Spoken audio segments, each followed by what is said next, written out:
Hello, everyone. Everyone hear me okay? We're good to start. So welcome, everybody. My name's Satnam Nair. I am a member of the STUC Black Workers Committee. The STUC has had a long history of involvement in organising this march, and I think it's really important that around St Andrew's Day, Scotland's National Day, we send a very powerful and visible message that we do not welcome any racism, any fascism, and refugees are welcome here. And it's really important, I think, that the trade union movement lead on that. I'm in the chair. The original chair, co-chair of the STUC Black Workers Committee, Khadija, is unable to be here due to a family illness, so we send her all our well wishes. The theme of today's march is pushing back, marching forward. I think it's a reflection on the committee's existence, 25 years.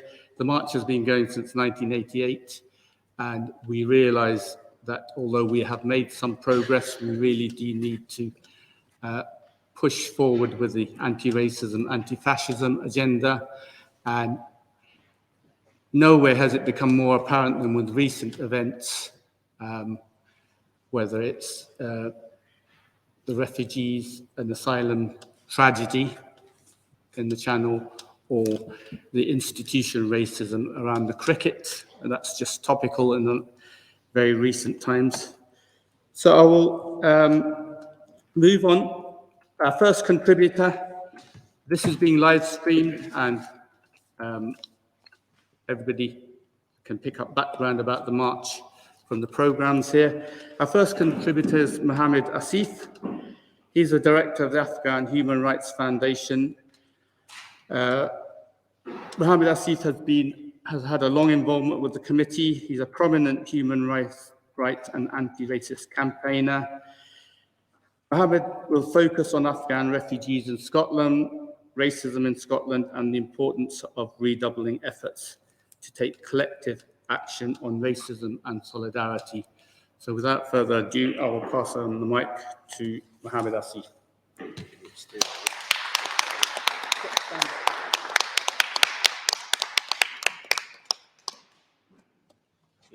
Thank you very much, and it's great to be here, and it's an honor to be part of this great annual event. I remember I came here 21 years ago, or 22 years ago probably, and we're still fighting here. You know, I have seen a lot of my colleagues. I saw Rosa, she's still young, you know, very young. And I have my other colleagues here fighting on the same cause, but 21 years ago, we fled from the regime in Afghanistan called the Taliban.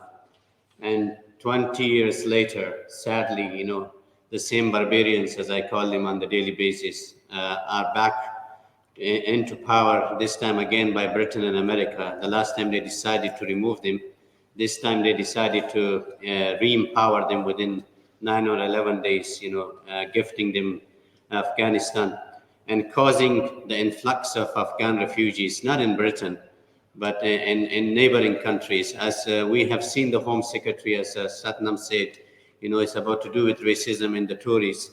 You know, as Britain is invaded by, you know, refugees, you know, they call them migrants.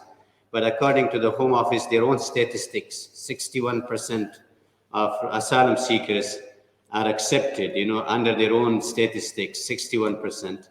And about 72% on the appeal. So these are genuine people, you know, 72% according to their own statistics and successful on the appeal rates. And then yet, you know, we have the sad tragedy just 2 days ago where people are, you know, taking dinghies and dangerous journeys. And I was listening to, you know, the crocodile tears of Priti Patel and his boss, Boris Johnson. You know, talking about refugees and telling how horrific it is, you know, to be drowned in the water.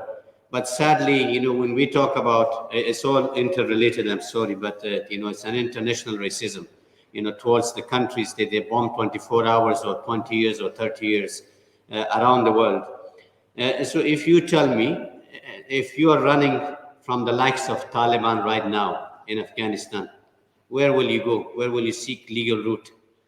You know, the borders are shut. The borders with Pakistan is shut, with Tajikistan, with Iran, with other neighboring countries. Every border is shut. Afghans have nowhere to go. So what you need to do is you put your hand in the hands of smuggler. There's the only way that, you can seek sanctuary somewhere else. And then, the route the Priti Patel and Boris and others promises, it's not even been open in 100 days since the Taliban came to power. They're still thinking that how are we going to help the Afghans? This guilty feelings of 20 years of war in Afghanistan, that if you take 20,000 Afghans out of Afghanistan and your responsibility is over.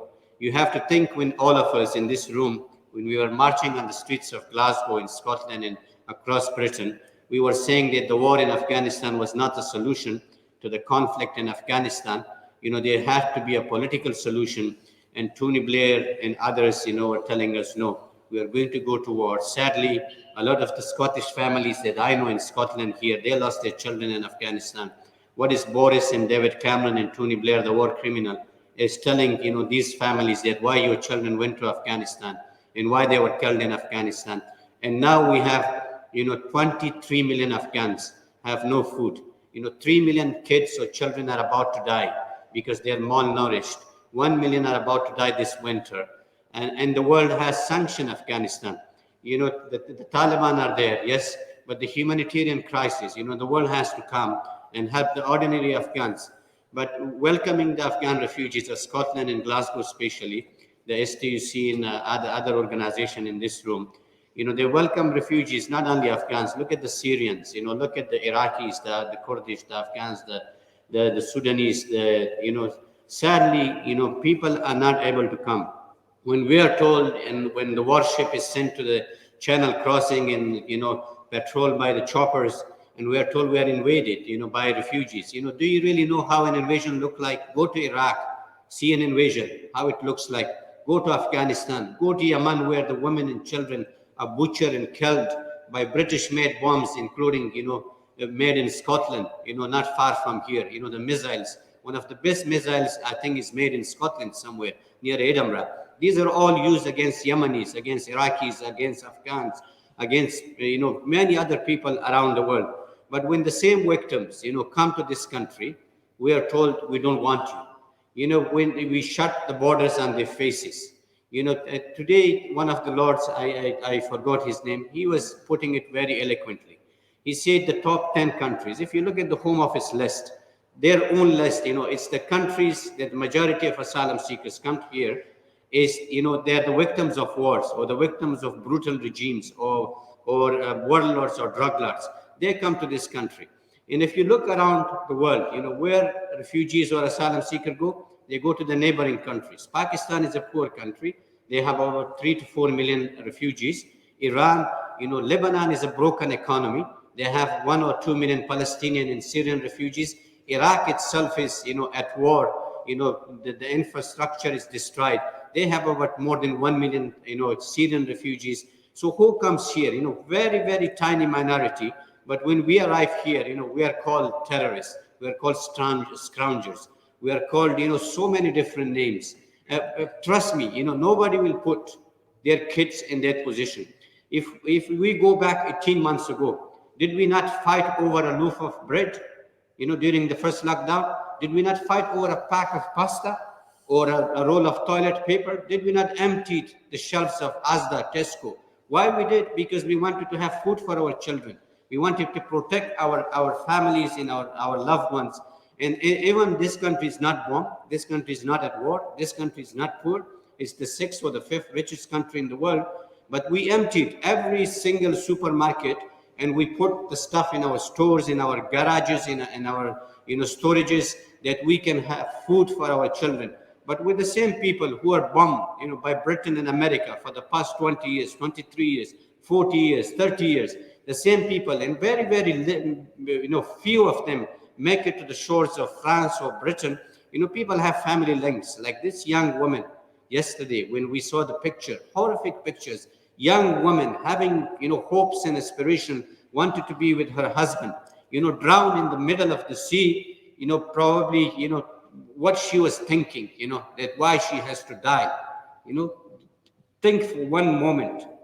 And this is the sort of 21st century that we always say this to whoever is in power in Britain, in other parts of Europe, in America, that if you want less refugees, bomb less countries, invade less countries, don't declare illegal wars, don't sell weapons to dictators and rogue regimes, don't empower the terrorists like the likes of Taliban, don't support dictators, like, don't sell weapons to Saudis, where they're butchering, the Yemenis and others. These are all interlinked issues. It is not just because I want to have, a better future for my children. Nothing wrong. A lot of Scots, many thousands of Scots travel to Australia, New Zealand, Canada, New York. You go to New York, you have a tartan parade every year. Hundreds of thousands of Scots are parading their identity, their nationality in New York, in Washington, because they're proud and they migrated. They wanted to have better future, good future for their children. But that's another case. And the important part is when we bomb a country, when we launch an illegal war, when we support dictators and warlords and drug lords that they supported for the past 20 years in Afghanistan, because they have money. A lot of the rich warlords and drug lords and the mass killers, the Afghans one, they're in London. They are invested. They have invested their money. They're in France. They're in Germany. They're in Australia, where the poor people, the women and children, women in Afghanistan are selling their children for $500 US. And this is because the failure of American and British. Every time we talk about America and Britain, because these are the two leading countries. Whenever there is a war, Britain and America is involved, plus the French and NATO and others. These are the countries which launch wars, displace the entire population. But when very few people come to this country, they are told, we don't want you because you are a danger to our life, you are a danger to our society. 22 years ago, I have my colleagues here, who have been to detention center, who are campaigning. Rosa is here, Pinar is here, and so many others are here. And I'm very proud of their work, the work they do. These were the individuals, who stopped the dawn raids on Kinmuir Street, from 9 o'clock or 9:30 in the morning until 6, 7 o'clock, standing there, with solidarity with the people that we haven't seen. The same is with Glasgow, welcoming Afghan refugees. But sadly, one of our complaints is that Glasgow should take more Afghan refugees right now, because a lot of the Afghans are dispersed to other cities in council where, they don't have the experience like Glasgow have. But that's another question. And the question is that we have to stand together. We have to fight together. We have to fight, this unfair and unjust system of the Tories, where they're blaming the migrants and the asylum seekers and the refugees and the Muslims. When you have a leader who call my sisters, who call my wife and my mothers and my colleagues, letter boxes, who call them, funny names, and then he comes on television and tell you how sorry he is that, someone died in the sea. I doubt it very much that he doesn't care about any of us, in this room. All they care is about their rich friend, their colleagues. We have seen it during the lockdown, at how many millions and billions contracts awarded to their own friends, where the refugees, the poor, the asylum seekers, the homeless, the pensioner in this country are suffering. But whenever there is a war, I remember Gordon Brown very well, when a journalist asked him during the Iraq war, that where do you find the money? He said, there's an open check, there's no problem with the money. So when there is a war, there is plenty of money. When there is like 1,000, 2,000, 20,000 asylum seekers or refugees come to this country, there is nothing for them. They're blamed, for all the failure in this country, because the asylum system, no matter who is in power, whether it's the Tories or the Labour or someone else, the asylum seekers are the victims in this country. 22 years ago, when people tell us that we rob the resources, 22 years ago, we were given £36 a week, £36 a week in vouchers, not in cash. 22 years later, asylum seekers get about £37 a week.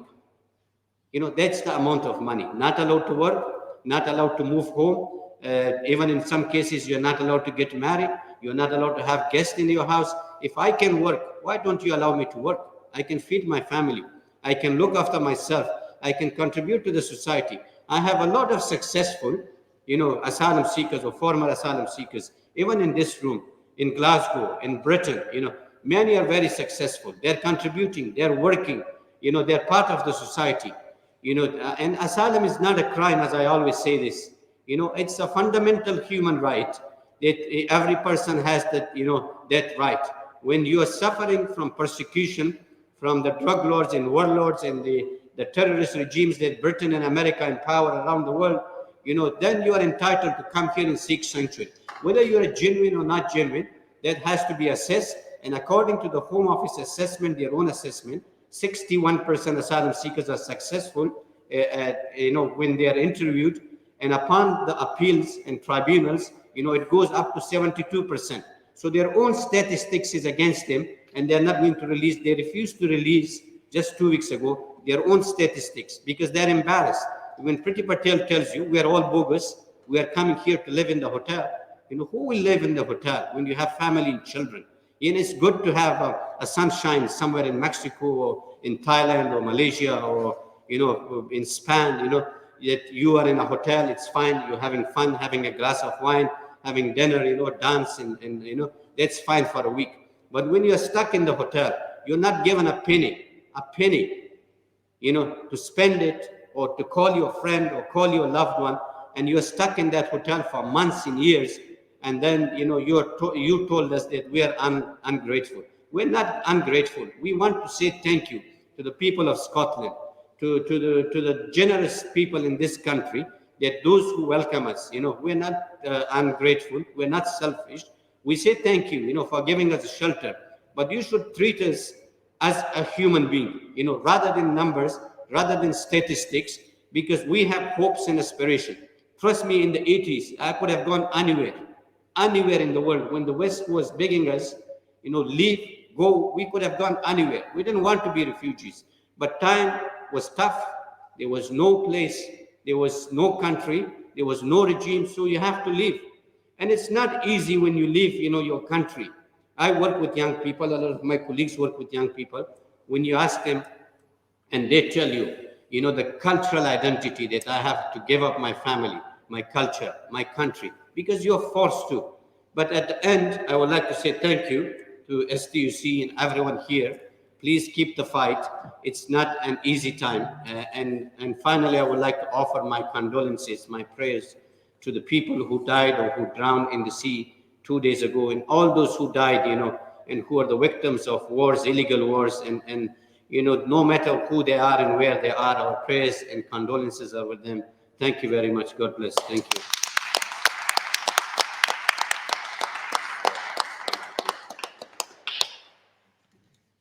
Thank you very much, Mohammed. I do recall the first time, 21 years ago, when I met you and you came to see the STC Black Workers Committee, and Ros was there.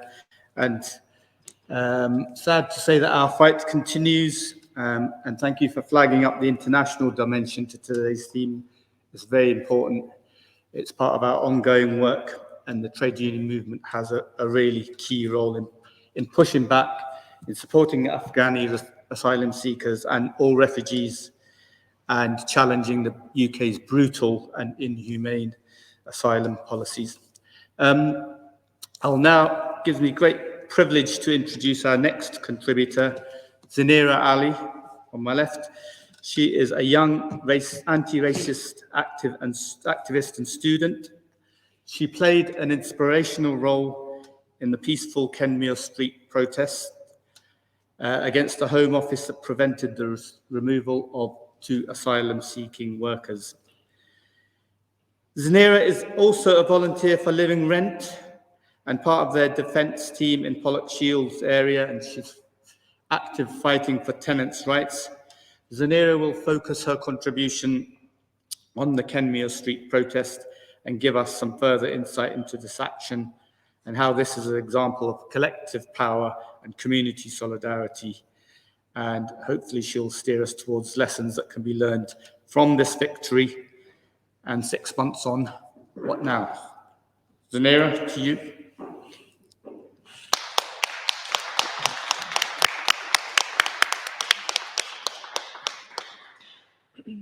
Hi everyone, I'm really delighted to be here today and speak to you about what happened in Kenmure Street with Kenmure Street Battle in Pollokshields.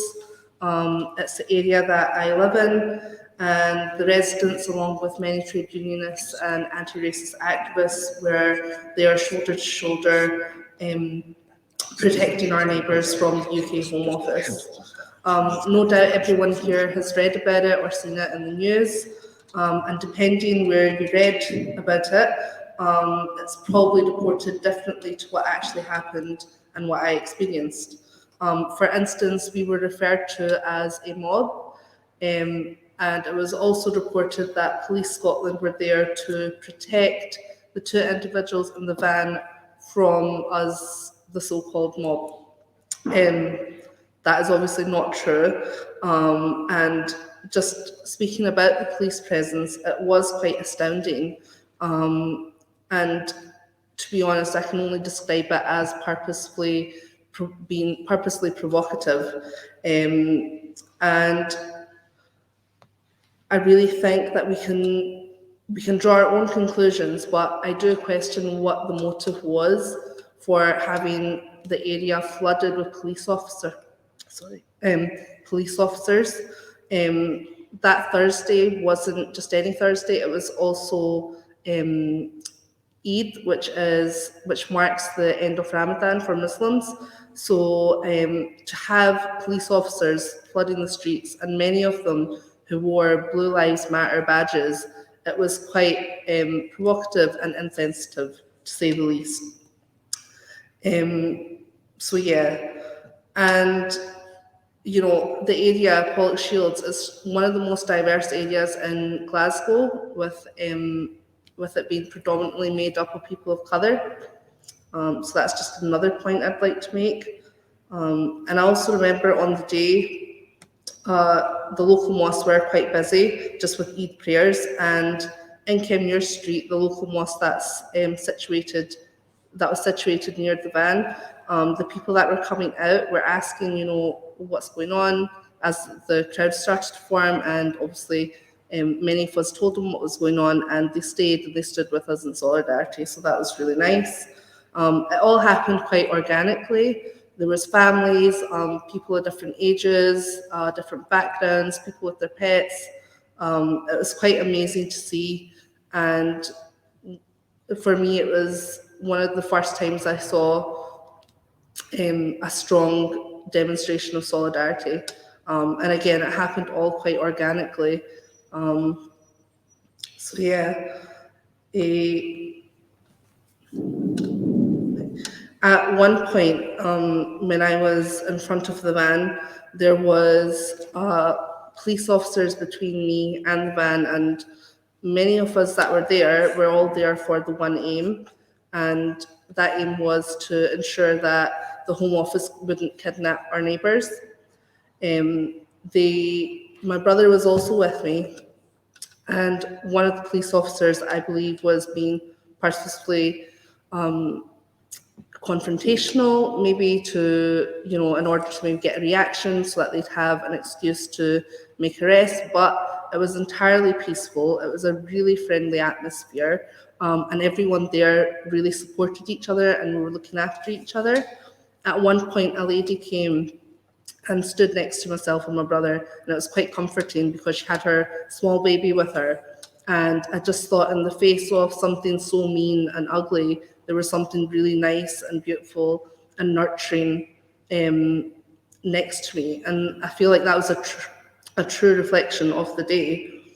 So yeah, and again, this just showed the sheer determination and the true power people can hold. At one point, the police also tried to disperse the crowd in order to let a medic through into the back of the van. However, they done it in the most hostile way because they literally wanted to stampede over protesters sitting on the floor.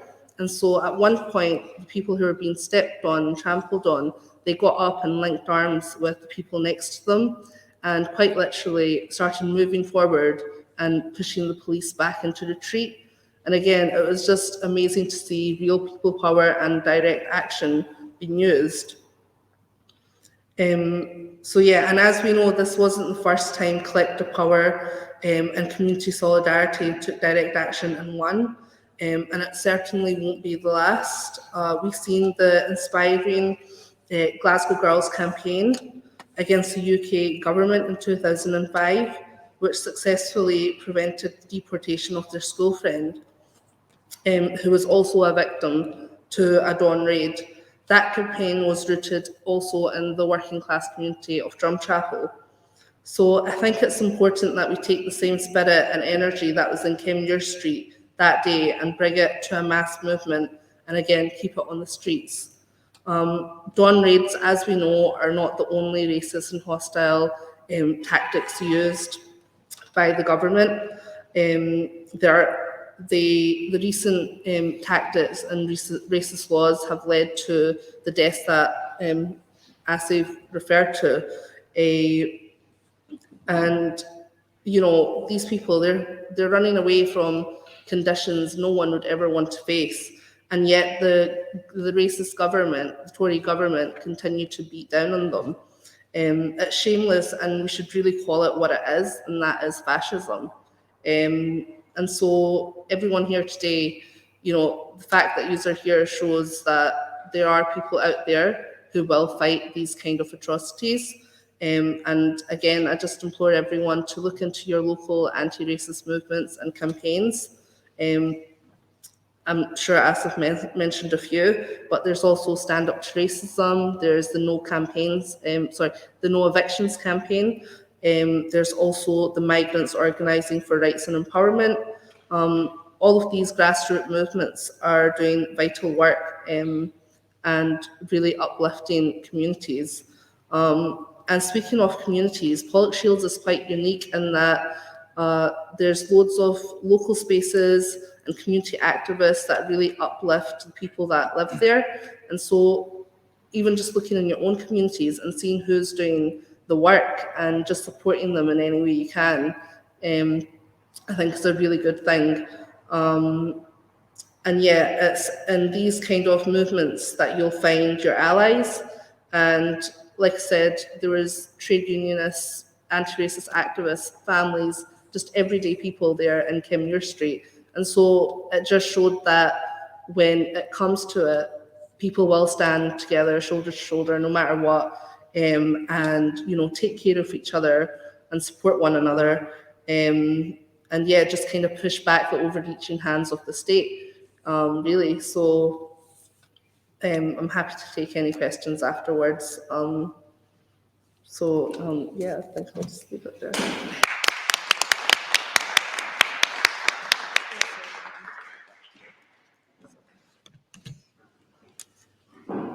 Thank you, Zanira, for sharing your story so powerfully.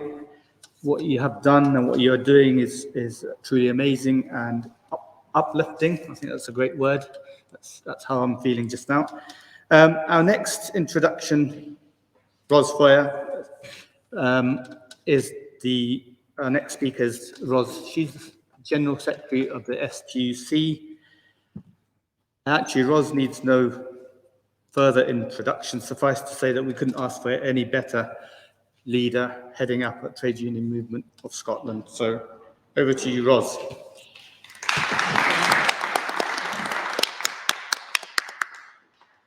Thanks very much, Satnam, and can I start by saying I'm really delighted to have been invited to address the rally today by the STUC Black Workers Committee, and I'm really, really humbled and proud to share this platform with such inspirational activists and people who I personally find really inspiring. So really glad to be here today. And I think there are many, many reasons why we all, the people in this room, trade unionists, activists, why we gather every year on St Andrew's Day for our annual march and rally against racism and fascism. But the tragic events of the past week really provide another vitally important reason that we were all here today and making our voices heard.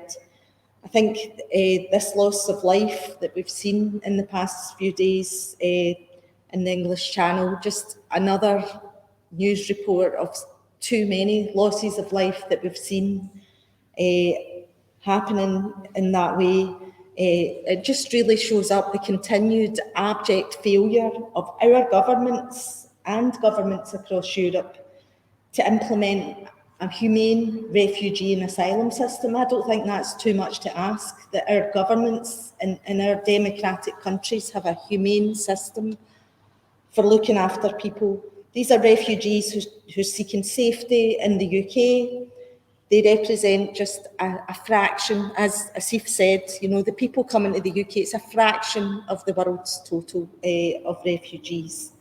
They're fleeing war-torn and repressive regimes, and many times they are situations, you know, in Syria, Iraq, Afghanistan, the list goes on, where Western imperialism has been the root cause of the problems that the people in those countries are facing.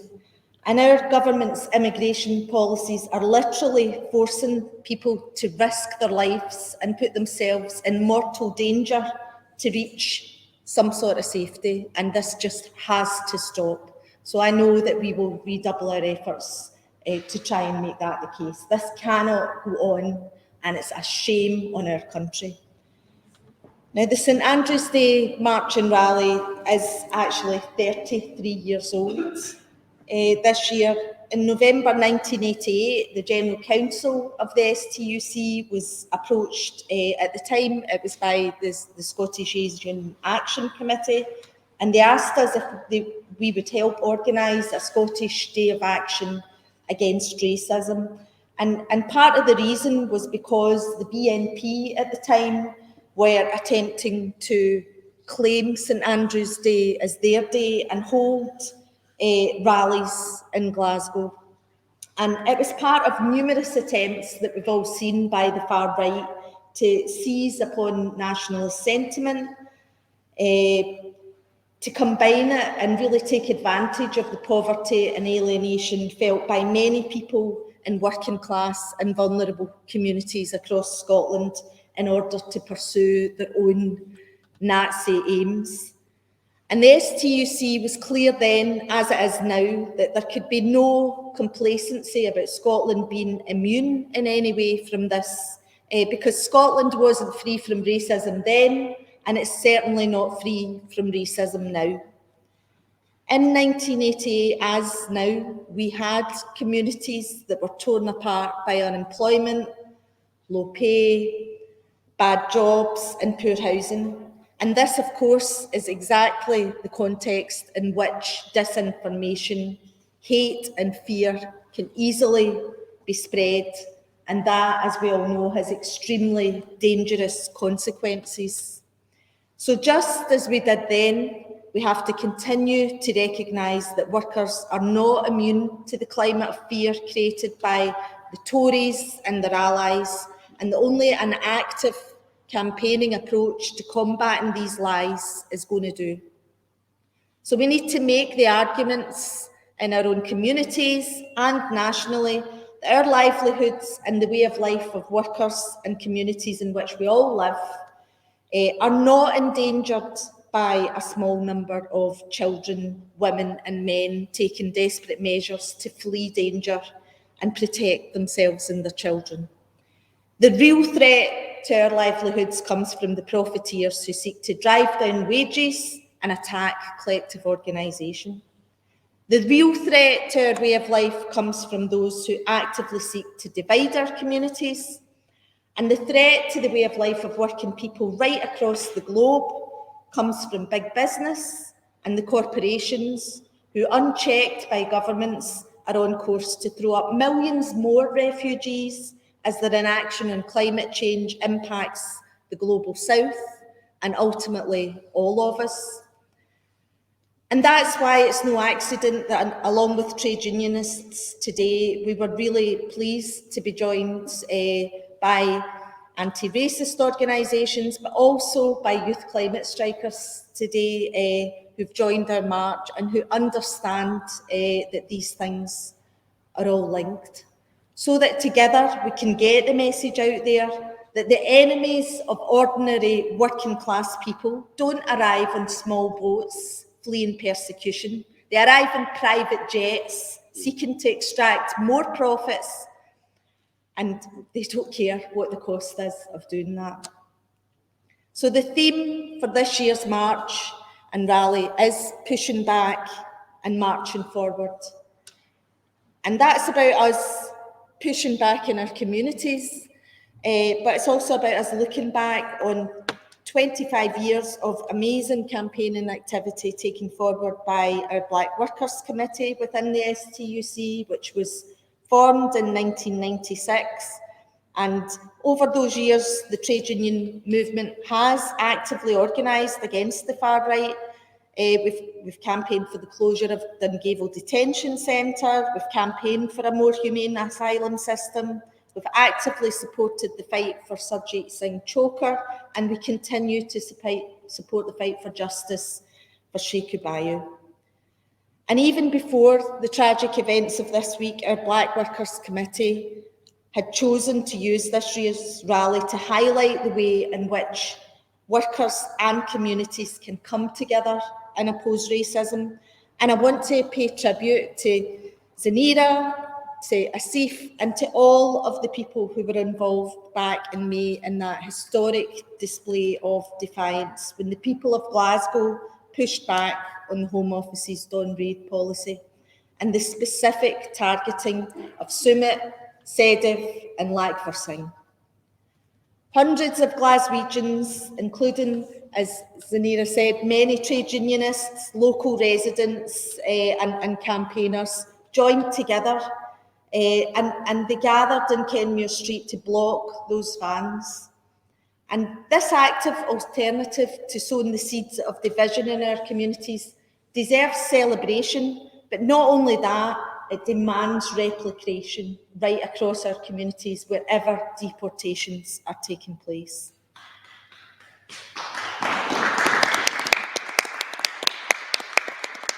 And that's why part of our message this year must be to redouble our efforts to combat racism and support grassroots community organising in our towns and cities.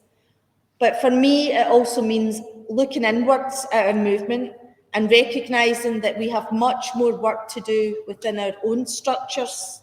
It means taking more action at every level, from our union branches to our head offices, to combat racism and actively promote equality and widen our diversity as a movement.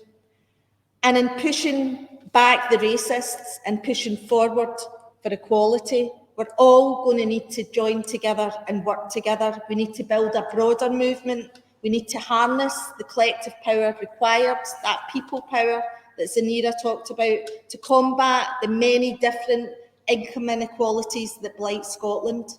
We need to fight for a future in which no one's left behind and which all refugees can be welcomed to our shores. And that fight for me begins in our workplaces and in our communities. So thank you very much for coming today, and I look forward to working with you all on this agenda. Thank you.